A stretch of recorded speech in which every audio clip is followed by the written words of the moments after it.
1. El Pozolero, Te, Human Soup Maker, Secret Background and Tasks. In the criminal underworld, eliminating enemies is commonplace. However, eliminating evidence to render hundreds of people forever missing without a trace is a specialized skill. This is the story of Santiago Meza Lopez, a middle-aged man who at first glance appears to be an ordinary farm laborer in Tijuana. In the 2000s, he was recruited by the Arellano Felix cartel, not to be an executioner, but to be a cleaner. His task was given a chilling codename, making pozole traditional Mexican soup.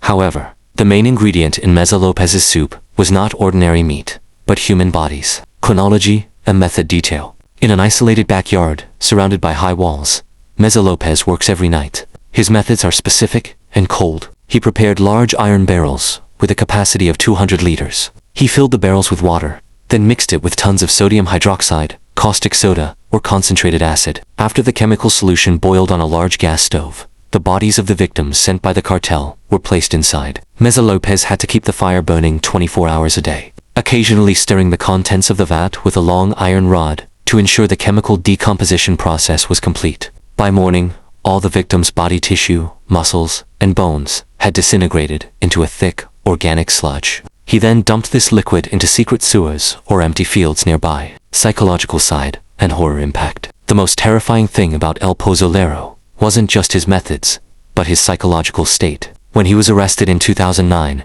Meza Lopez confessed to having disposed of between 300 and 650 bodies. For years, he would return home every day, kiss his wife, play with his children, and eat dinner as if he had just returned from a cement factory. For hundreds of families in Mexico, Meza Lopez was the embodiment of a true monster. Because of his actions, they were never able to give their children or husbands a proper burial, trapped in the missing status forever.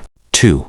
Loseda's blood initiation, elite troop defection. To understand the extent of Loseda's brutality, we must go back to the late 1990s. Unlike other cartels, whose members began as poor farmers or street thugs, Loseda's was founded by defectors from GFI Grupo Aeromóvil de Fuerzas Especiales, an elite Mexican military commando force trained by the United States for counter-narcotics operations. When these top soldiers defected to work for the Gulf Cartel, before eventually going their own way, they brought advanced war tactics, military discipline, and psychological interrogation methods to the underworld. Training rituals in the forbidden jungle. Los Zetas set up secret training camps deep in the dense jungles of Tamaulipas and Guatemala. In these camps, new recruits, often teenagers or kidnapped from nearby towns, undergo an indoctrination that destroys human empathy. They are forced to survive in the jungle without food for weeks, eating wild animals alive. But the ultimate test is far more brutal. In the final initiation ritual, recruits are given sharp or blunt weapons and instructed to execute prisoners from rival cartels. Live.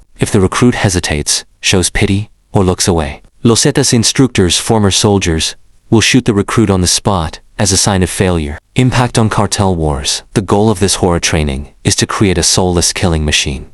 Los Zetas was the first group to popularize visual terror methods on social media in the mid-2000s, leaving terrifying messages in public places with the signature Z. They transformed cartel wars from a clandestine, illegal trade into a theater of psychological brutality, aimed at demoralizing enemies and police before the war even begins.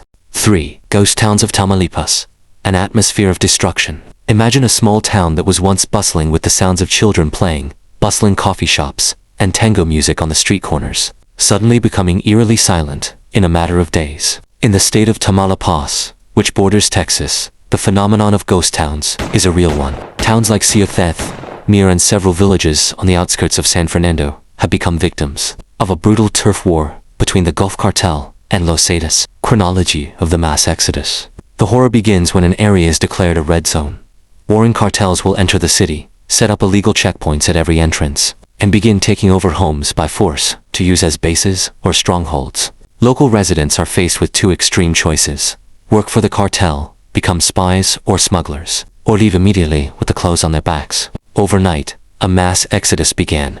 Thousands of people fled their homes. Journalists who ventured into these towns described a terrifying scene: open doors swaying in the wind, bullet-riddled cars lying in the middle of the road, and rotting food on dining tables. Testament to the residents' desperate need to save their lives. Life under the shadow of paranoia. In this ghost town, law and order are all but gone. The cartels often deliberately shut off electricity to conceal their nighttime movements. For the few homeless or elderly residents, too poor or stubborn to evacuate, life in this town is a moment-by-moment exercise in paranoia. The roar of a car engine in the distance at 2 a.m. is a signal for them to hide under their beds, holding their breath, praying that their homes won't be the target of a stray bullet or the next looter.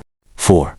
The dark side of Santa Muerte worship and narcosatanismo, a perverse syncretism for most Mexican mafias. The danger of death lurks every second. Realizing that their actions were sinful and would not be accepted in conventional places of worship, they created or twisted their own spiritual beliefs. This gave rise to the cult of Santa Muerte.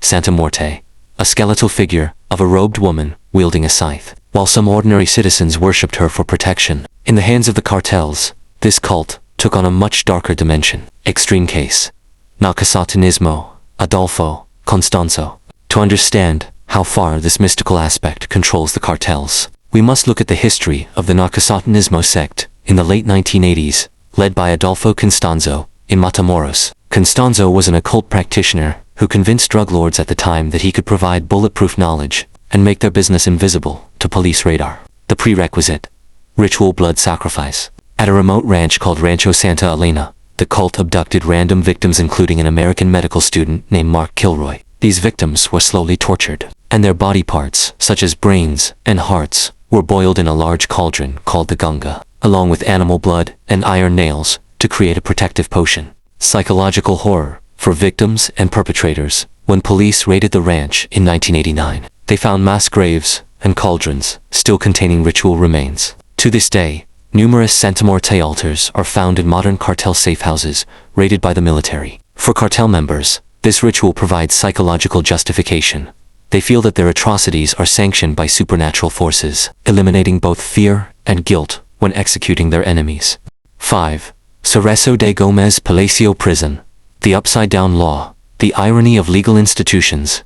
In theory, prisons are the final place where criminals are locked up to keep society safe. However, in Mexico, specifically at Cerezo de Gomez Palacio Prison in the state of Durango in 2010, that function was reversed. This prison turned into the most secure base of operations for one cartel faction, because inside, they were untouchable by enemies or the military from outside. The chronology of Operation Nightfall. This world-shaking scandal came to light after a series of massacres of civilians in the neighboring city of Torreon. Police were baffled as to how the perpetrators of the massacres could operate so meticulously and consistently disappear without a trace. A federal investigation eventually uncovered a chilling truth.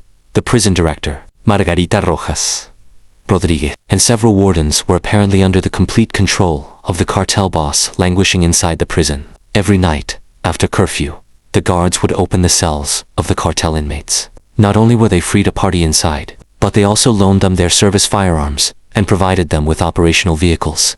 These inmates would then leave the prison's front gates, drive into town to execute targets or slaughter rival gangs, and before sunrise, they would return to their cells, return their weapons, and go to sleep soundly as if nothing had happened. Definition of systemic horror. The Cerezo de Gomez Palacio case is an example of systemic horror at its purest. The horror here isn't ghosts or mystical rituals, but the harsh reality that the institutions established to protect the public have become facilitators of murder. For civilians at the time, there was no safe place to report, as men dressed in law enforcement uniforms during the day could be the executioners, breaking down their doors at night.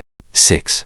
El Chapo Guzman's underground labyrinth. His figure and espionage network. Joaquin El Chapo Guzman of the Sinaloa cartel is perhaps the most famous name in modern drug history after Pablo Escobar. However, beyond his business influence, what made El Chapo such a feared and legendary figure was his ability to literally dominate the underworld. El Chapo didn't rely on a massive fortress atop a mountain. He relied on the darkness of the labyrinth beneath the feet of the Mexican people, tunnel construction, and the 2015 escape. In July 2015, El Chapo was imprisoned in Altiplano Prison, Mexico's highest security prison, touted as impossible to breach. However, from within his cell specifically, in the shower area, out of reach of surveillance cameras, a secret civil engineering operation was underway, underground. His network outside spent millions of dollars and nearly a year digging a 1.5-kilometer tunnel that ended directly beneath his cell's shower shaft. The tunnel was more than just a hole in the ground. It was a terrifying engineering masterpiece.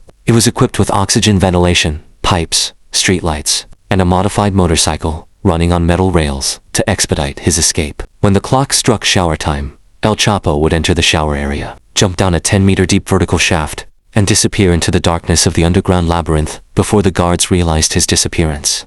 7. Halcon's eyes and ears on every street corner watching paranoia. If you visit cartel-controlled cities in Mexico, the biggest threat often isn't the burly men in bulletproof vests and assault rifles in large trucks. The real horror comes from the silence and stares of the ordinary people around you. They are called halcones, the eagles, the lowest ranking but most crucial intelligence unit in the cartel structure. Who are they, and how do they work? Halcones are informants, stationed throughout every inch of the cartel's territory. They can be teenagers hanging out in front of grocery stores, women selling tacos on the street, taxi drivers waiting at the airport, or even children playing ball near red lights. They don't carry large weapons, just cheap cell phones or walkie-talkie radios hidden under their clothes. Their method of operation is highly disciplined. Whenever an unfamiliar vehicle, an out-of-state license plate, or a person acting suspiciously, such as an undercover police officer or a member of a rival cartel, enters their zone, the halcones immediately send a short code via text or voice message. This code is then relayed to the cartel's central command within seconds. The 7 stories we've heard are just a small part of the dark pages of history that are still being written today in Mexico. Behind the glittering money generated by this illicit business, there is a terrible human cost paid by innocent civilians. The brutality of the cartels is no longer just a crime story. It has transformed into a system of psychological terror that robs millions of people of their sense of security.